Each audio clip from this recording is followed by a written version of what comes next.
Hello students, welcome to Saurabh sir classes. मेरा नाम अश्मिता है और आज के क्लास में हम लोग CISF AC एग्जीक्यूटिव पोजीशन के लिए जो एग्जामिनेशन है उसी का सिलेबस डिटेल्स में डिस्कशन करने वाले हैं। तो हम लोगों ने ऑलरेडी जो एग्जाम पैटर्न का वीडियो है इसका, उसमें हम लोगों ने ऑलरेडी डिस्कशन कर लिए थे कि यहाँ पे 2 पेपर्स होंगे। तो स्टार्ट करते हैं विद पेपर 1 के सिलेबस से हम स्टार्ट करेंगे। यहाँ पे जो पहला सेक्शन है वो है जनरल मेंटल एबिलिटी। तो यहाँ पे आप लोगों को क्वेश्चंस मिल सकता है। Basically the question of this section is set up to test the logical reasoning, then quantitative aptitude including this numerical ability and data interpretation of the candidates. Next जो सेक्शन है वो है जनरल साइंस का section, and ये section इसलिए design किया गया है to test the general awareness, the scientific temper and the comprehension and appreciation of the scientific phenomenon of the everyday observations, and also including new areas of importance like information technology, biotechnology and environmental science. Next section है current events of national and international importance, जहाँ पे आप लोगों को questions मिलेगा। ऐसे type के questions मिलेगा जो टेस्ट करेगा कैंडिडेट का awareness of current events, specially of national as well as international importance in areas like culture, music, arts, literature, sports, governance, society, developmental issues, industrial business, then globalization, and also about the interplay among the nations. The next section deals with general awareness section, and the questions here shall aim to test the candidate's general awareness and would also include questions which will test the basic knowledge of the candidate about the history of India, about India and the world, geography, then Indian polity as well as the Indian economy. Next, we are going to talk about the CISF related professional section. Here, basically, you are going to get questions based on industrial security, and then industrial safety and firefighting, then disaster management के ऊपर questions, aviation security, crime and intelligence, then espionage, then sabotage, then subversion के ऊपर questions, then perimeter security के ऊपर questions, the security of vital installations like DAE, then metro rail, space, then use of technical gadgets like alarm, then detection, intrusion, access control, fire safety, then bomb disposal, VIP security, internal security and election duties. Next हम लोग start करेंगे with part B, जहाँ पे आप लोगों का professional skills check किया जाएगा। स्टार्ट करते हैं लॉ के सेक्शन से, जहाँ पे आप लोगों को अनलॉफुल असेंबली के बारे में पूछा जा सकता है, दैट इज पीसी के बारे में पूछा जा सकता है। आईपीसी के अंदर जो भी क्राइम्स होते हैं जैसे कि theft, mischief, breach of trust, corruption, इन सभी के ऊपर आपको क्वेश्चंस मिल सकता है।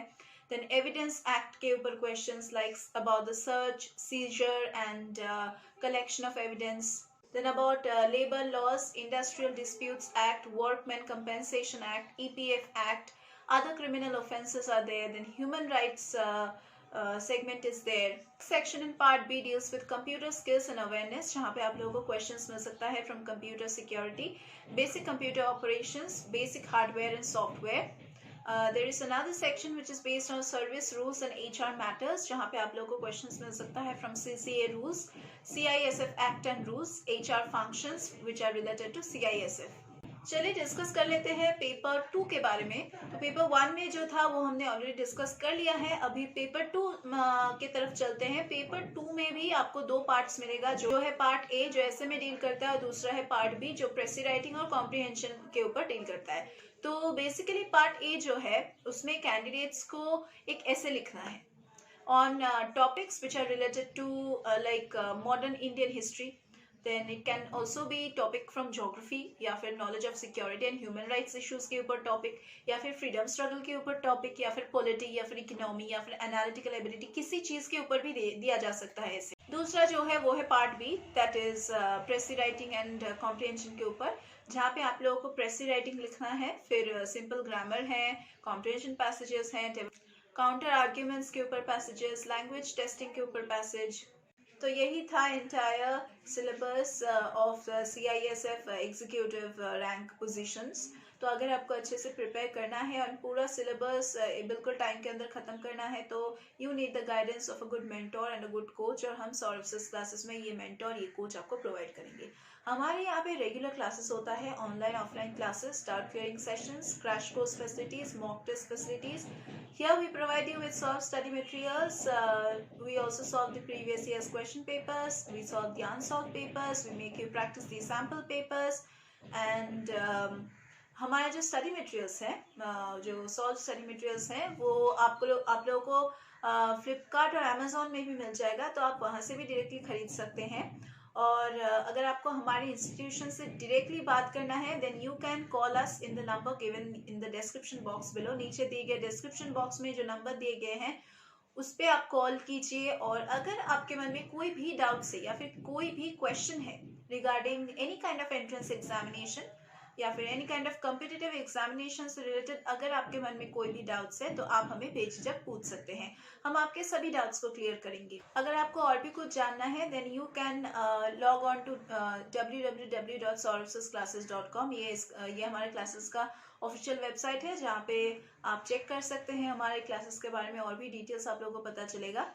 अगर आपको एनरोल करना है तो आप वहाँ से भी एनरोल कर सकते हैं वेबसाइट से डायरेक्टली, या फिर अगर आप हमें कॉल करके एनरोल करना चाहते हैं, कोर्सेज के बारे में पूछना चाहते हैं, क्या क्या पढ़ाते हैं ये भी आप जानना चाहते हैं, तो आप हमें कॉल करके आप पूछ सकते हैं और एनरोल कर सकते हैं। तो एनरोल्ड कैंडिडेट्स को हम पोर्टल एक्सेस प्रोवाइड करते हैं, जो है कि लाइव क्लासेस तो हैं ही लेकिन पोर्टल एक्सेस भी हम प्रोवाइड करते हैं, जो है लाइव क्लासेस का ही रिकॉर्डेड वर्जन है, जो आप जितना बार चाहे आप देख सकते हैं बाद में, अगर आपके मन में कुछ डाउट्स होता है लाइव क्लासेस के बाद।